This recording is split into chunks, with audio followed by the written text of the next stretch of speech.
I've put the spare in the car. Got quite a ways to go today, so there you go. Good morning. I've got an adventure going on today. I live up here in North Carolina, and I'm going to go all the way down here to the Augusta Supercharger. It's 139 miles. It's predicting about 2.5 hours. I'll arrive there around 9:25, and once I get there, I'm going to charge up and then head over to my buddy's house in Aiken, South Carolina. He has a brand new Elecraft K4 ham radio that I need to check out. It's brand new. Elecraft finally has shipped them, and I'm going to check it out and twist some knobs. After that, I'm heading home today. I'm going to take all back roads here. Head down on 26 and then cut off here at Clinton, and then take Highway 56 down through Saluda, and then it looks like 121 all the way down to Highway 20 here, and then go to the Augusta Supercharger. Once I'm topped up there, I'm headed over to Aiken, be there for a couple hours, and do some visiting with my buddy, play with the radio, and then I'm heading due north again, right back up the same way. Now this is all 2-lane road back here, maybe some 4-lane highway, but it's all off the big interstate. Once I get back up to Clinton, I'll be heading home. Looks like round trip will be about 270, 280 miles today, so I better hit the road. It's now 7:02 a.m. We're starting our day with 90% battery, now down to 89 here. We'll still arrive, I think, at 36% in Georgia. It's early here. Not many people up. 7 o'clock on Sunday, but it's okay. Trying something new. If you notice here on the dashboard, got a piece of velvet. My buddy Greg, who's the photographer, suggested that if you put a piece of velvet on the dashboard, you won't get any reflections from the top of the dashboard up on the window. Usually in the afternoon when the sun shines in the front window, it reflects off top of the dashboard. The velvet's supposed to eat up the light, so we'll see. Yeah, we get on the Interstate 26 here south. On the highway now, Interstate 26 headed east, which actually runs north and south. So I'm heading down to South Carolina to Aiken to my friend Jim's house. He was one of the very first to receive this Elecraft K4 radio. We've been waiting for it for a year or so, and with all the stuff that's been going on, it's been delayed. So I heard Jim has it, and I needed a long road trip, so here we are.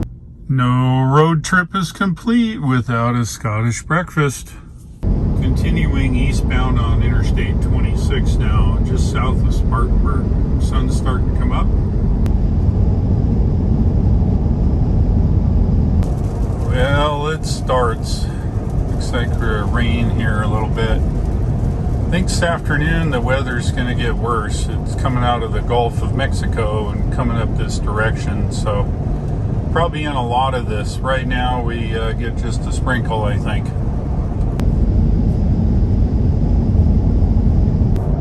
Yeah, we get off here at exit 54 and then go through Greenwood and then kind of southwest here on Highway 72 there.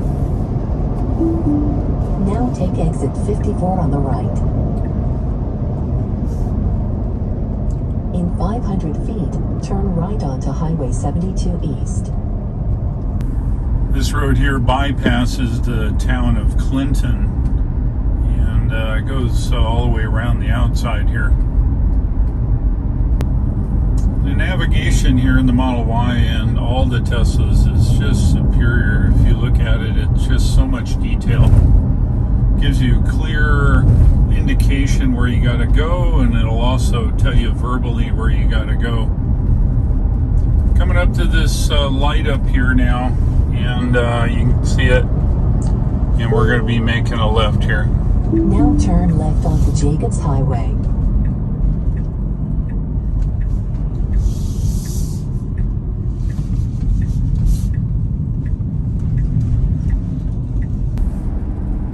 navigation reports 75 miles to the Supercharger here now, just leaving Clinton, South Carolina. Paper is a big thing down in South Carolina. As you can see, they've planted all these pine trees here. They do a lot of paper harvesting here.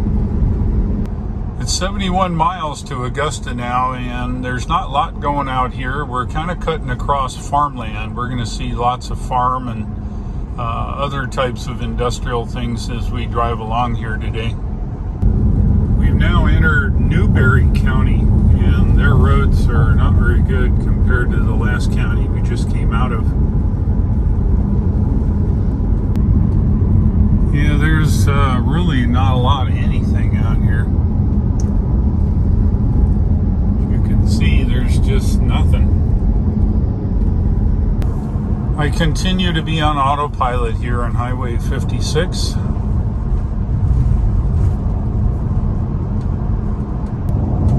We're now on Highway 39.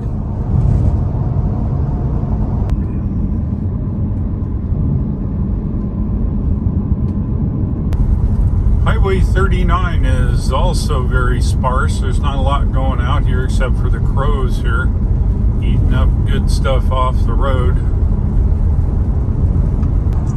Yeah, it's starting to spit now more. I think we're going to run into this weather.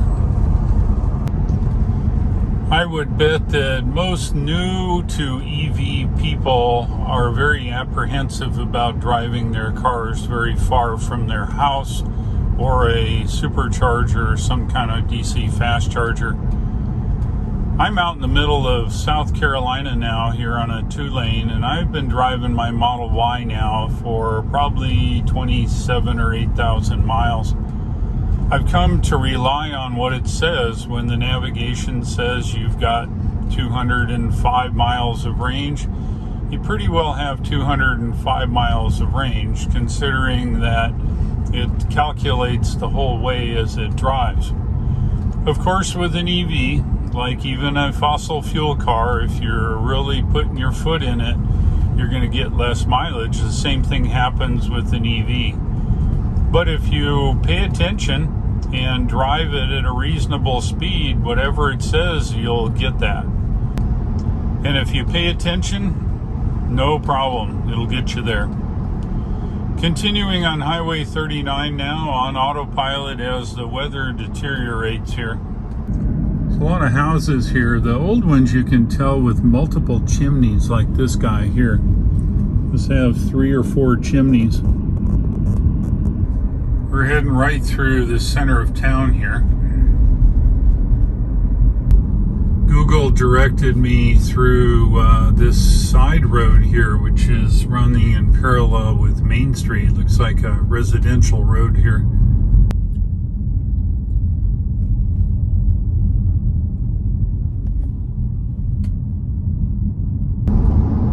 Continuing on Highway 39 here.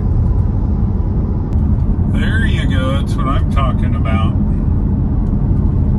Looks like grid scale solar here.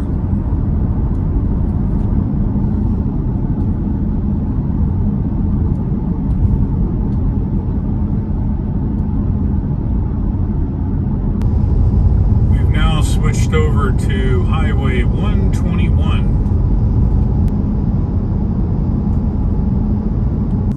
We're going to go right through, looks like Johnson here. Maybe we get to see some cool stuff.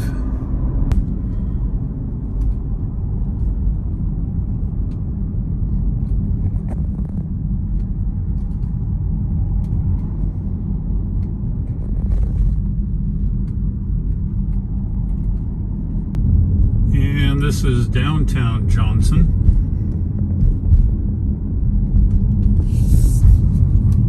Cool places. Looks like they have a railroad down here. There's Main Street of some kind.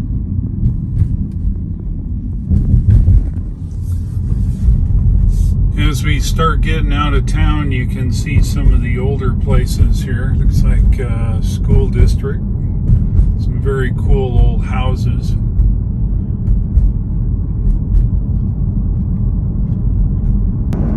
Here you go. Here's where all the peaches are grown. Georgia peaches. We're not quite in Georgia yet, but close. We're continuing on 121 Southwest now towards Augusta Supercharger. Yeah, this is a little town of Trenton. Assume it's kind of agriculture related. A lot of farming and things going around. So this is cool. These trees generally are windbreaks for all of the fruit trees around me here. Very cool drive.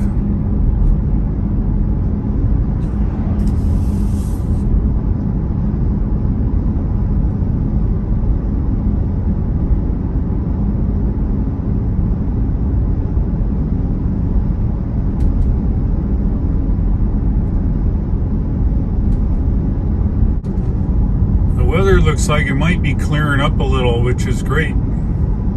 Don't need all this moisture and congestion with the weather. You can watch the autopilot go to 55 here.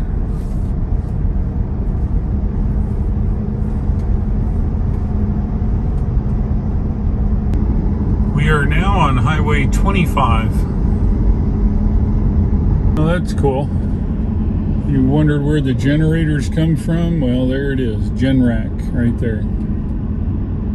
We're getting close now, 18 miles to the supercharger.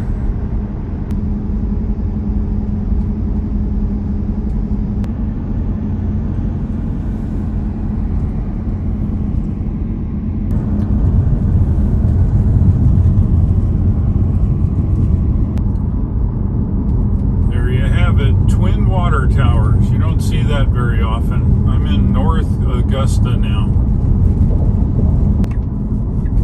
Now turn right to take the Interstate 20 West ramp.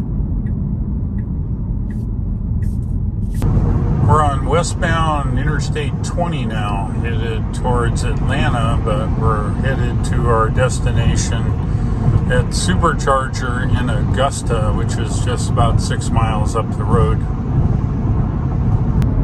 Yeah, we're just crossing this big old mega river here now. Looks like it's the Savannah River. Wow, it's cool.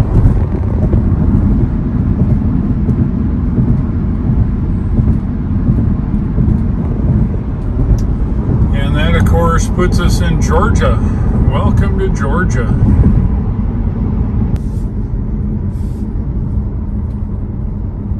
In 1,000 feet, turn right onto Washington Road.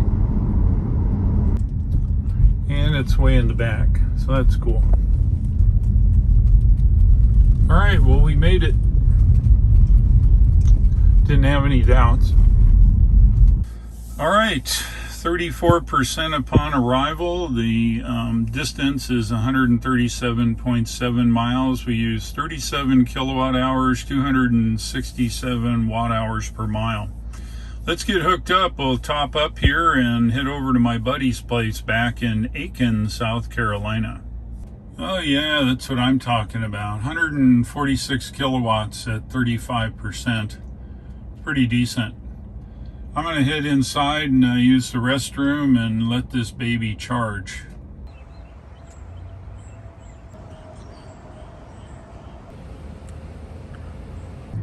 I've tried something new this trip. I put some velvet up on the dashboard.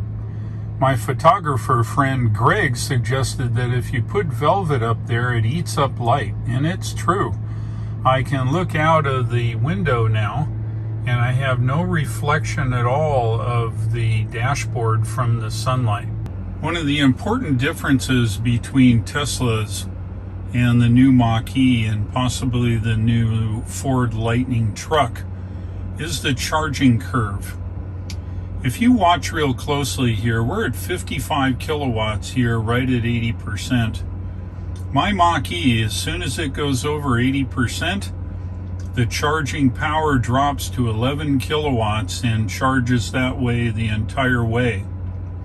As you can see, the is now at 81% here in the Tesla. And yeah, we're still charging at 54 kilowatts. We'll charge probably all the way up to nearly 40 some kilowatts to 100%. However, I've got the limit set to 90%, only because I don't really want to wait a long time between 90 and 100%. It's not needed. Currently, I've got plenty of range to get home. Usually when I charge up, I like to go to 90. It gives me a little buffer. When I started this adventure, I started at 90%, so we should be good. 10 more minutes to charge now. 81% and 52 kilowatts too. There, look at that. Now at 82%. We're still at 52 kilowatts. Go Tesla. All right, well, here we are. We're getting close to the set limit I set at 90%. 88% showing 42 kilowatts of charging. Let's watch it here a minute. We have about a minute or so left maybe before it gets to 90%. When it gets to 90, it'll be fully charged to the set limit that I set. That's this little white line over here. It's set to 90%. That's settable both from the app and here in the car if I would hit set. I don't want to do it right this second. So let's see what the kilowatt power charging rate is right at 90%. So far it's sticking in at 40 kilowatts. It's 80 degrees outside, so the battery in the car is nice and warm, and it's optimum for charging batteries. Okay, it should turn any second here now. 39 kilowatts.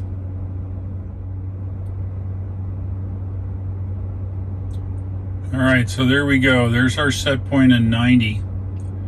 It'll sit here for a second and then say charge complete here.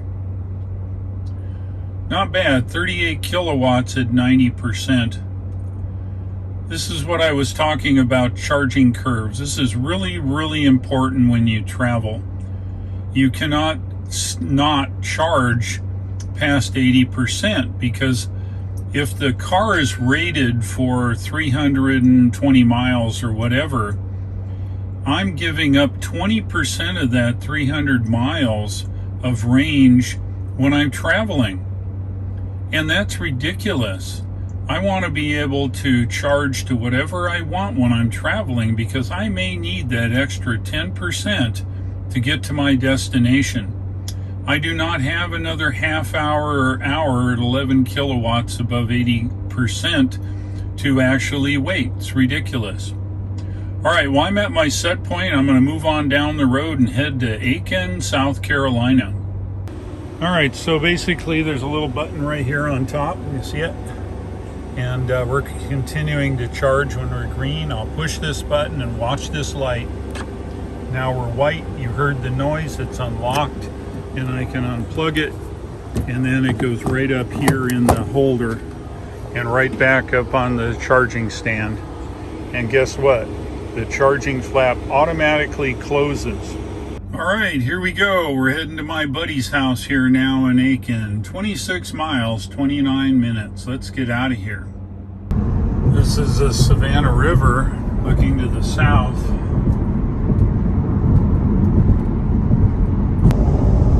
Finally a test of the Velvet.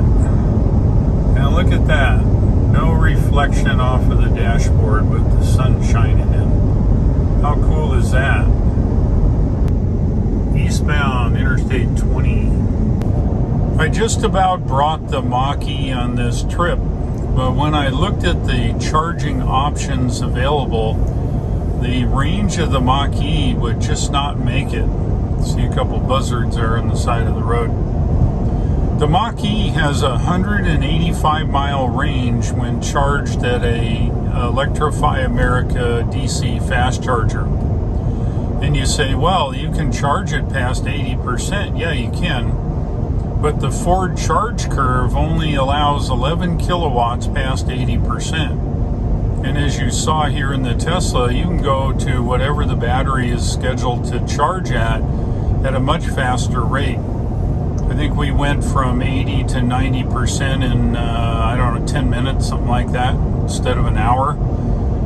So the charge curve is really, really important when you're traveling. So I looked at bringing the Mach E.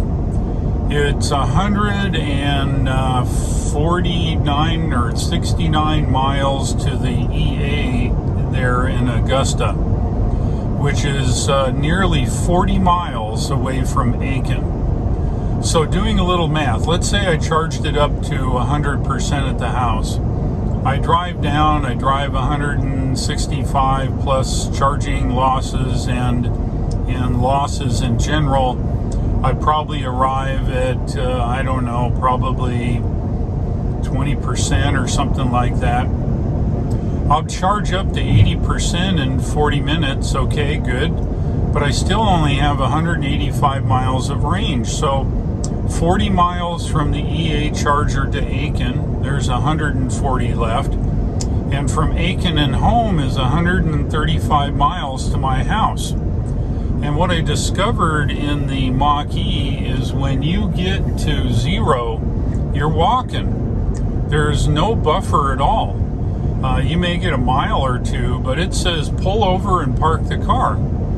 And I wasn't going to risk it. Yeah, there's another EA charger way over to the west, north of Columbia, South Carolina. It's like 50 some miles to the east. And that's not where I wanted to go. I wanted to go up across country directly home and not make a big giant detour to an Electrify America. And besides, it's Sunday afternoon, and the problem with that is everybody and their brother are coming home from Florida up Interstate 26. My goal is to spend the minimum amount of time on Interstate 26. So it just didn't work out to bring the Mach E, but my intention was to bring it. But we need more DC fast chargers around here. A quick check of PlugShare only revealed 3 J1772s in the Aiken area, and I'm not going to sit for 4 hours on the charger. It's just not going to work. So I brought the Model Y, and its range and charging ability allowed me to come down here without any issues. All right, we're getting close here now to getting off Interstate 20, 1.3 miles. We're off here now and heading south in into 1,000 Aiken. feet, turn right onto Edgefield Highway. This is Highway 19 now, southbound to Aiken. Well, we're getting close here now. All right, I've now made it to my buddy's house here, 164 miles so far. I'm going to go inside and see what's going on. What a fine looking Heathkit SB102 system. They have a copy on the Referral website, but I sent him a revised one that had everything, and he never put it on before he retired. So, but everything's functional. That is so cool. And it's so clean. I spent a lot of time with toothbrushes. What's your magic elixir to... It's nothing, it's just just Windex, water? Oh, Windex, and huh? if you clean the tubes.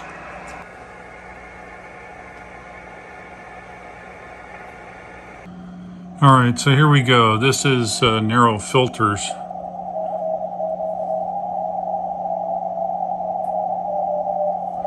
Now I'm going to lower the bandwidth here. If I put him out. That's 50 hertz bandwidth. Now, what do you hear? What you don't hear is ringing.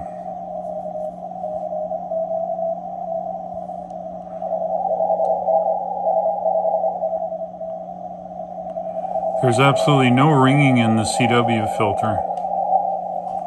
That is awesome. So this radio has an automatic software upgrade, no computer required. So go ahead. Update. Okay. Hold.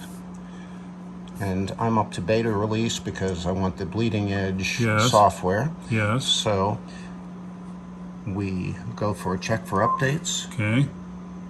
And software is up to date, so they haven't put anything else. Okay. And I can do details, and it tells me what versions are there for each of the modules. Yes. And it I've got downloads one Sam's. piece of software and then updates all the modules, right? Well, it actually, yes, it does it in turn. It Yeah, sure, keeps of those course. in turn. So, and you can also back up the radio and restore by doing this, and then just hit back up and restore. And puts it on an SD card or something? Yeah, on the zip drive in the back. But I've asked Wayne to perhaps be able to... You know, that's your age. They don't make zip drives anymore. I asked Wayne whether or not he could make one that would have different profiles, so if different people were using the radio, they could just Right. load their own profile, and Yeah. he said that was a great idea, so we'll see when that happens.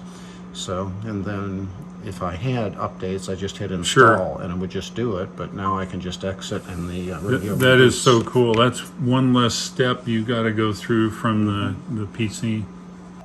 Yeah, so here is the K4, and it has a remote screen that actually is the same screen as on the front of the rig. Very cool. And then over here is just YouTube video on the right. That's pretty slick radio, Jim. Pretty nice. All right, so this is the Elecraft K4 of my buddy Jim's, and I'm a CW guy. That's Morse code. And when you send Morse code, you send out dits and dahs to create letters, and that way you're able to communicate. So you use what's called a paddle, which is here, and by sending dits on one side, dahs on the other, and a combination, you can send Morse code, right? So the cool part here is that this radio has what's called QSK. And QSK allows me to send Morse code, and as soon as the character element, the dit or the dah, is not being sent, the receiver is active and we're hearing the band noise coming from the radio band. So let me send some V's. And you can hear the band noise coming through. And the cool part is, this is a 1500 watt RF amplifier, and it is also diode switched and set up for QSK. That's 1,500 RF watts being transmitted so fast that I can hear the band in between. So this is the Elecraft K4, and this is the Elecraft KPA 1500 amplifier, and it works as a set to provide QSK. All right, I am back in the car with a nice visit with my friend Jim. Got to see his ham radio station. It's pretty cool. All right, we've set up navigation from our location here in Aiken here, essentially back up the same road we came down on. We'll go all the way to Clinton. Once we get to Clinton, we'll then head up north here on 26. It's 89 degrees here. Humidity's kind of high down here. We're in the south. Sun is shining, and it's good to see. I thought there would be weather, but apparently it's not here. So let's get on the way. It says hour and 23 minutes, 69 miles to get to Clinton, and then from there we will head north. So let's hit the road. We're back on Highway 19 now, the same road we came down on. I'm leaving Aiken now with 74% battery. Plenty range to get all the way home.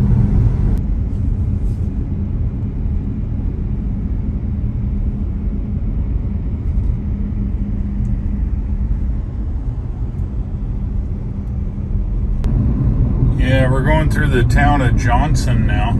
This old, looks like Victorian looking house. Kind of cool, lots of porch.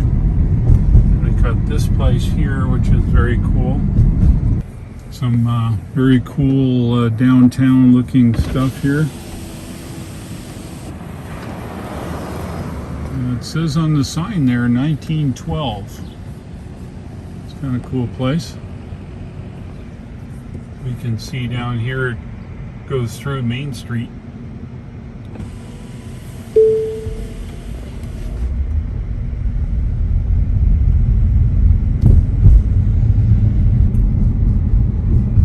Very cool looking old house here.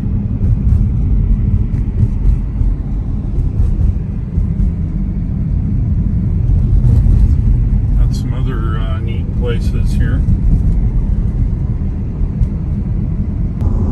Highway 121 now headed north.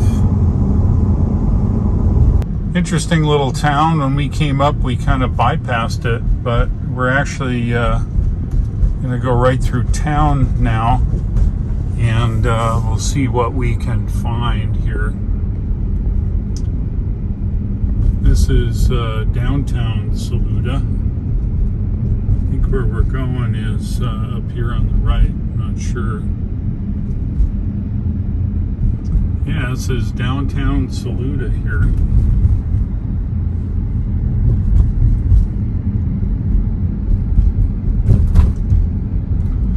It's like a good sized little town.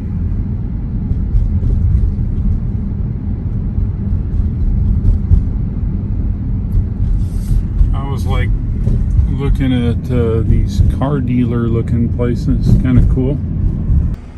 Well, I gotta get a Scottish lunch. I am starving. I didn't get any lunch at all.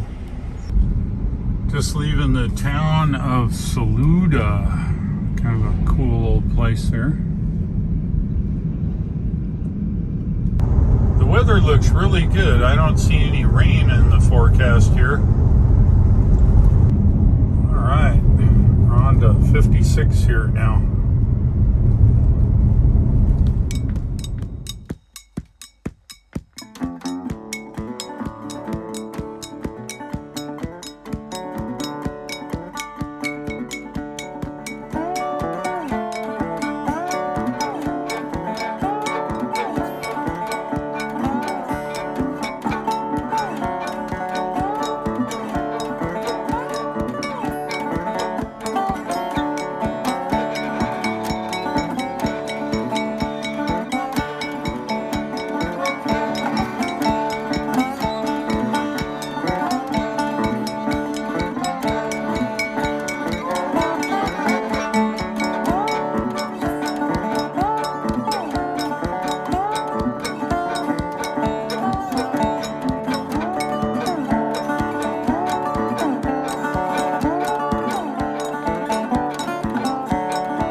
Railroad runs through here, it looks like.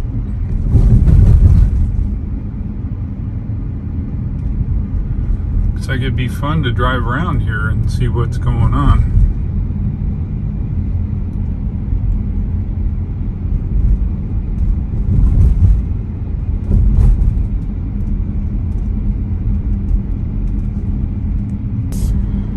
Oh yeah, some really neat places here. Now bear right onto Willard Road.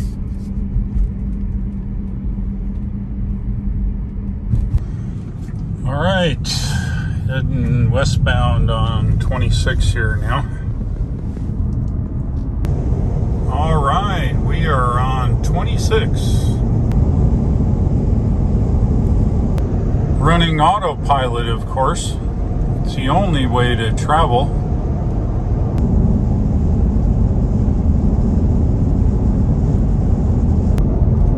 All right, off here in Columbus exit, Highway 108 now.